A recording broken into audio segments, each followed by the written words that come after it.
What is going on, everybody? Welcome back to the channel. Today we are going to talk Tonex Cab. This is the new FRFR speaker. It's been out for a little bit from Tonex that you use with your modeler. But it's not just an FRFR speaker. This is pretty stinking cool. So let's get into it. Before we do that, do me a favor, like and subscribe and do all the things that you normally do. If you like guitar stuff, that's what we do every day, you can check out Patreon and YouTube membership and all that kind of stuff. We have all kinds of stuff going on, as well as go over to DylanTalksTone.com and buy pickups and guitars and stuff and parts to make your guitar better. That's what our real job is. So, okay, let's get into the Tonex Cab. All right, so let's talk about what this thing is and what it isn't, because on the face of it, it's probably just another full range flat response speaker, but it's not. This situation here is specifically for using with a modeler. So like this Kemper player, and of course it's part of the Tonex ecosystem, so the Tonex. The idea here is that this thing is used to properly translate captures and profiles from a modeler. That is different from repurposing a studio wedge or a normal studio monitor flat range full response speaker. There is a difference. That's very important. If you are a guitar player in the last 10 years, you'll know that a lot of folks, the big hang up that they have with using modeling technology is that it doesn't feel real. That's a legitimate complaint. And the reason is because you're taking a capture of a guitar sound and you're playing it through monitors, and when you listen to it in headphones, it sounds amazing. It just sounds like this big, huge guitar tone, right? But the problem is that there's always this feel of like you're listening to yourself already recorded. There's just this life that's just not in the guitar signal, especially when you're playing in the room. So playing in headphones, recording with it, it's awesome. But for traditional guitar people like you and I who are trying to make this jump into digital land, that real feeling is just sort of lost. And the problem is that when you use a traditional studio monitor or anything like that, it just ends up being, there's just a sterility to it. It still sounds like I'm listening to myself play something that I already recorded. I can't explain it exactly, but there's just this life that's just not there. So what do? Well, you have to figure out a way to get the signal to sound more lively, sound more in the room. So having a purpose built for that purpose, to take a modeler like the Kemper or the Tonex and make it sound better in the room for the purpose of that, not for just reproducing the sound in headphones or reproducing the sound in a studio, but for me and you, for us, for the real person in the room. And that's something that a flat range full response, or however you say that, FRFR speaker or a studio wedge or a studio monitor doesn't do. Well, you could say I could use a guitar cabinet.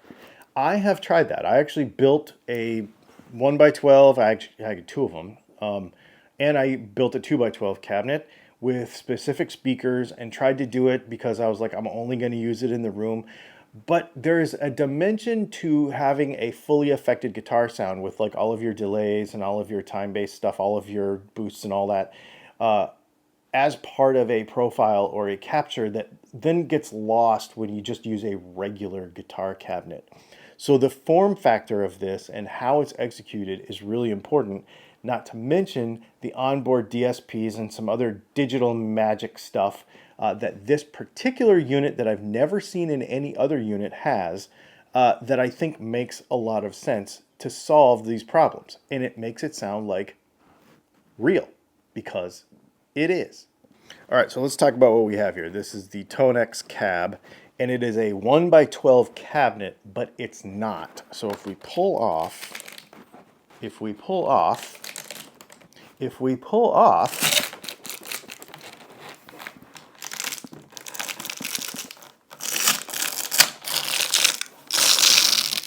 the speaker grill, we will see that we have a 12-inch speaker, yes, but we also have a horn and we have ports. So this thing is, you could say, more leans toward a FR speaker or a studio wedge, but there's more to it than that, because then we start to add the digital wizardry into it as well. So let me show you that. I want to go to the back first. So basically this is very, very simple. We have input, so this will come from your Kemper, for example. We have auxiliary in, we have MIDI in and out, we have pre and post output, so you can hear in recording, because this is your output to like, you know, USB or something, or to an interface, and we can use pre or post signal to do that. Hey buddy, sorry about the guitar sniffing the microphone, or the dog sniffing the microphone. So we can go pre or post this, and this is where this gets really, really cool. Okay, so this is where it gets really interesting when we have our top controls. So we have our auxiliary level, we have bass, mid, treble. So we can actually curve the EQ to what we're hearing in the room, if that makes sense. So our profile from our cabinet, or from our, you know, Kemper or our Tonex, goes into here, but then what we personally hear in the room through the speaker can then be shaped a little bit. And this is a huge benefit, because when you're trying to hear something in the room, a lot of times you have to play with the profile itself, which then screws up what you're trying to record or what you're trying to play. So what you hear in the room versus what you hear in your headphones is always different. But because of this, you can play this a little bit, you can mess with this a little bit. There are presets for different cabinet profiles, so you can plug this into a computer. I won't get so much into that today, because you can actually, there's different presets here, and you can choose different impulse responses and different cabinet sizes and mic positions and all that kind of stuff for the recording and what you want to hear in the room. I personally am not going to get too far into that, because I like the simplicity of just plugging in and playing. This is, I believe, 600 or 700 watts. And so you can, it's very, very loud. This does not affect the output of anything. This just affects how loud it is in the room. Now we skipped a knob, and this is the knob that I want to talk about. See where it says amp tone right here? This changes from mic signal. So this is basically going to be like what you normally hear when you play your Kemper or your Tonex into your headphones, okay? Period. Just like in your headphones, normal model or tone. As you sweep it towards live, what you're going to hear, there's a middle detent here, and then what you're going to hear is a bit of an EQ curve change that puts a little more life in the signal. I cannot explain it except for try to capture it and let you hear it. So that's what we're about to do. Let's see if I can show this to you. It will be kind of difficult to show you, but let's try. Okay, so what we're hearing here is, I've got the Kemper plugged in here. I've got the output from this going to the Kemper, and then I also have the output of this going to the Scarlett Focusrite 18i8. And so what you're going to hear right now is bypassed any signal from this. So it's just literally bypassing it.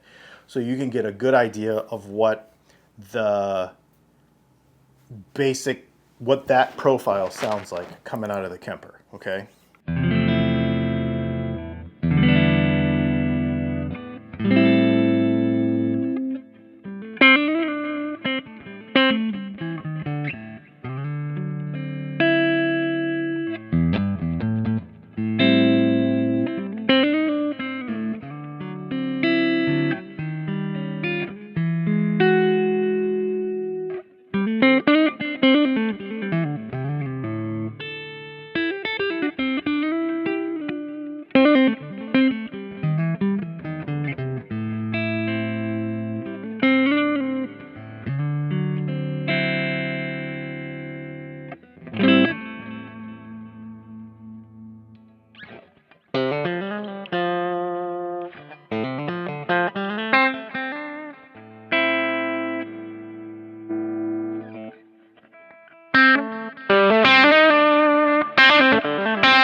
what the tone is doesn't much matter. Whether you like that profile or not, that doesn't matter. Now what we want to hear is just that's what it sounds like, okay? So now let's go ahead and switch over to a mic'd signal, and I'm going to actually mic the cabinet, and I'm going to show you what you could hear, and then we're going to show you what this amp, this what is it called? Amp to room, mic to live knob does. Okay, so what I've got now is I've got a mic in front. There's a Shure SM7 in front of the cabinet, and dog claws on the floor, background noise, no doubt. And so what we're going to do now is I'm going to play this, and Brianna's going to slowly sweep this from the amp side to the live side. We're going to slowly sweep it and see if you can tell a difference first. And then, well, we'll just see.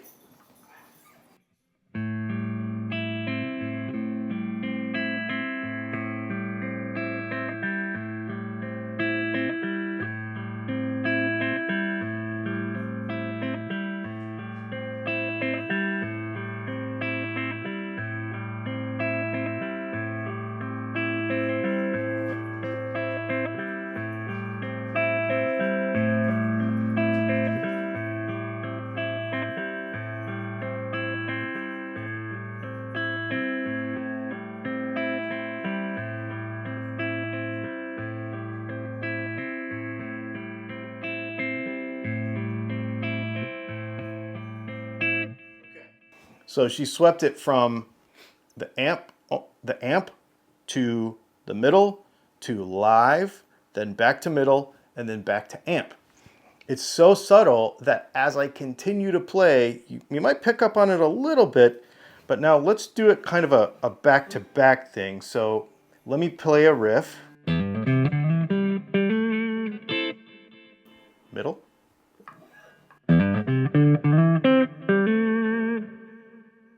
All the way.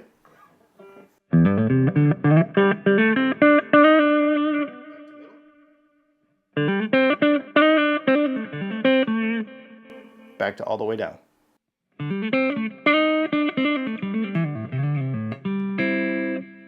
All right, so now let's do the same thing with some drive on it. All right, so all the way down.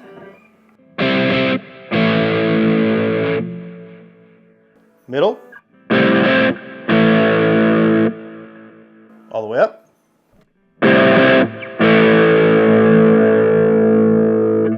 Back to the middle.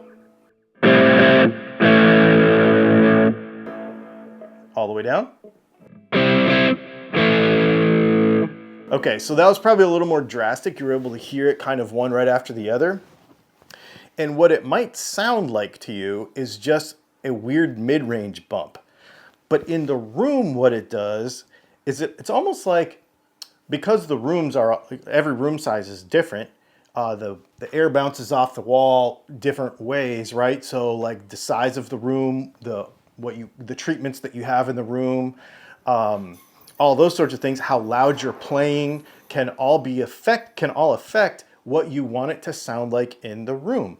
So that knob being variable is pretty cool. So if I take this out in the living room and I play it out there, that knob might be in a different place than in this small room in here. If I'm playing clean or overdriven, I might want to adjust it just a little bit. That's pretty neat, because the idea is the profile stays the same. So you don't have to screw with the EQ of the profile and mess up your overall guitar tone for you to have a lively experience in the room. It separates it, which I think is really, really cool. Thank you for your help. Mm-hmm. I just love the form factor of it. I love the ease of it, because here's the thing. If you use the pre-signal, so you can change whatever you want on your profiler, and you can have that going direct so that is perfect. Then you can use the EQ to sort of match how you physically want it to feel in the room, no matter what your profile is actually doing, or to match it up with what your profile sounds like in the headphones versus in the room. Because the air moving definitely changes things. I just like to be able to split that, right? Because you're like, this is the whole disappointment to me with playing with modelers, is you'll put headphones on and you're like, dang, this sounds amazing. But then you play it through modern monitors or a normal FR/FR speaker, and you're just like, it just doesn't sound as big. It sounds sort of just thin. You're just like, ah. But what if you could add that in for you personally in the room? Like add a different dimension for it. This is really, really cool. I've been playing it a bunch. I've been using it in videos and not even telling you. I really, really, really like this a lot. Now, who's this for? Well, I mean, probably just about anybody. One thing I will say is it is a single 12. So if you're playing live, there might be bigger, like physically bigger, that move more air options for you. I don't know. If you're playing a small club, think of it as a normal 112. If you're going to use a normal 112 cabinet, combo live, then you could probably use this thing. It gets really loud. The cool part of it is you can run this straight out to the house and then just have the sound for yourself. I love it. It's got this cool tilt back feature that I'm using right now that I use all the time because when I'm doing a video, I'm standing in front of it. So that means it's like literally firing into my back from the floor, which is really cool. It works awesome with the Tonex. It works awesome with the Kemper. It works awesome with the Positive Grid stuff. I've used it with all my modelers and I really, really like it. It's a super cool piece of kit that changes for me the actual playing experience. So it's sort of the best of both worlds of having a real amp and a modeler. Being able to split it, being able to play it at the same time, I absolutely love the flexibility of it. I think it's $5.99 or $6.99. I'll put a link to it in the description. Tonex did send me this to review, so we appreciate them sending it out. I will tell you, I'm going to tell you a little backstory on this. I'm not reviewing this positively because they sent it to me. I got a little help. I am personally not familiar with FR/FR stuff at all. Just so you guys know the little backstory about this. Steve Strelacci, who has an excellent YouTube channel all about profiling stuff and profilers and digital kit and digital tech. He has an excellent YouTube channel. He is like the guy for this. I've known him for many years. So I actually texted him and said, look, I want an FR/FR speaker. This is what I'm using it for. I'm using it for demos, playing at home. I just want it to feel more real. But what one should I get? Should I get the head rush? Should I get the Fender one? Should I get whichever one should I get? And he's like, immediately, get the Tonex cab. He's like, get the Tonex cab. It is the one to have because of this feature of being able to make it more realistic variably, which is really cool. So I was like, okay, well, I trust him. I really trust him. So I would actually trust him on his review of this kind of stuff more than me. So I was like, you know what? All right. And I have a relationship with Tonex. So I called up my guy at Tonex and I said, can we get this? And can you use me as like a, I don't know what I'm talking about, sort of example for a video? And he said yes, and he sent it to me. So just the full transparency of it, I'm not an expert on this stuff, but I have to say, for a person who is not an expert on FR/FR technology, to plug it in, to play it, to not fiddle with it, has completely changed my digital experience. And I've been a fan of digital stuff for many years, but this has completely taken it to the next level. I really dig this thing a lot. Anyway, I'll leave a link to it in the description. If you use those links, I'll leave a link to this, a link to this guitar, a link to these pickups. This guitar is actually available if you're interested at DylanTalksTone. I'll leave a link to all this stuff in the description. So if you want to try this stuff out, you're welcome to do so. If you use those links, it helps out the channel, so I do appreciate that as well. Thanks for hanging out, and we'll see you in the next video.